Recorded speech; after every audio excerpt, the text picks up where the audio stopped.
Bonsoir, bienvenue. Alors, j'aimerais parler d'un sujet qui me paraît important.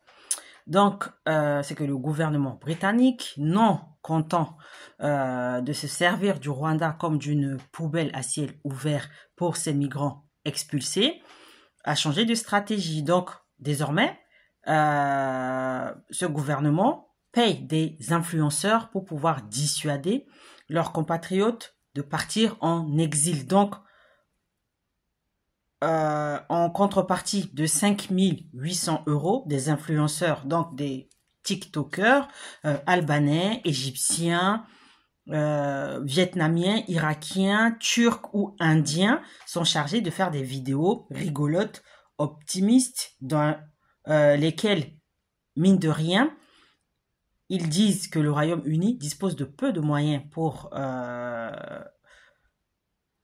accueillir les migrants et puis pour les dissuader de partir à l'exil. Donc, leur ministre de l'Intérieur, l'équivalent de notre ministre de l'Intérieur, Gérald Darmanin, a même provisionné un compte d'un montant de 674 000 € pour payer un rappeur et des humoristes qui sont chargés de vanter leur pays d'origine et le vivre ensemble. Donc, chacun chez soi.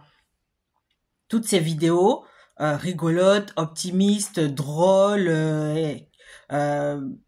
innocentes, banales, a priori, sont destinées à un public très jeune parce que c'est le public de TikTok. C'est les 10, 15, 20 ans, c'est le public cible de TikTok. Et donc, c'est ce public-là qui est visé dans ces vidéos. Donc, on pousse le curseur de l'immoral à un niveau jamais atteint. Est-ce que ces 674 000 €, ils ne peuvent pas servir à améliorer la vie des gens justement dans ces pays-là, par exemple en construisant une école, en construisant un centre d'apprentissage, de formation, en finançant des projets d'entrepreneuriat, etc., pour justement inciter les gens à rester sur place, à produire de la richesse et donc à devenir financièrement indépendants au lieu de lorgner sur un éventuel Eldorado et donc de prendre la mer, traverser la Manche, risquer leur vie. Ces 674 000 €, ils peuvent servir à autre chose, objectivement, créer de l'emploi, aider un peu à soigner, à ouvrir des endroits, à des occupations pour donner un coup de main à ces personnes-là, au lieu d'utiliser cet argent, de gaspiller l'argent du contribuable pour payer des influenceurs qui vont aller sur Internet. Donc, en gros, créer des contenus à viser complètement immoral, en gros.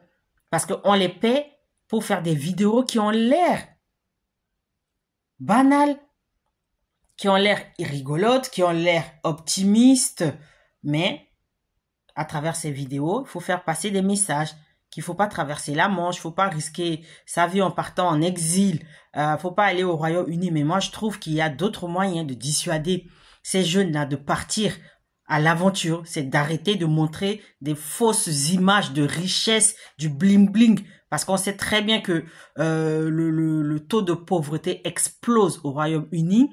Le chômage est à son plus haut niveau, que les gens ne mangent pas, ils dorment dans la rue, dans le froid.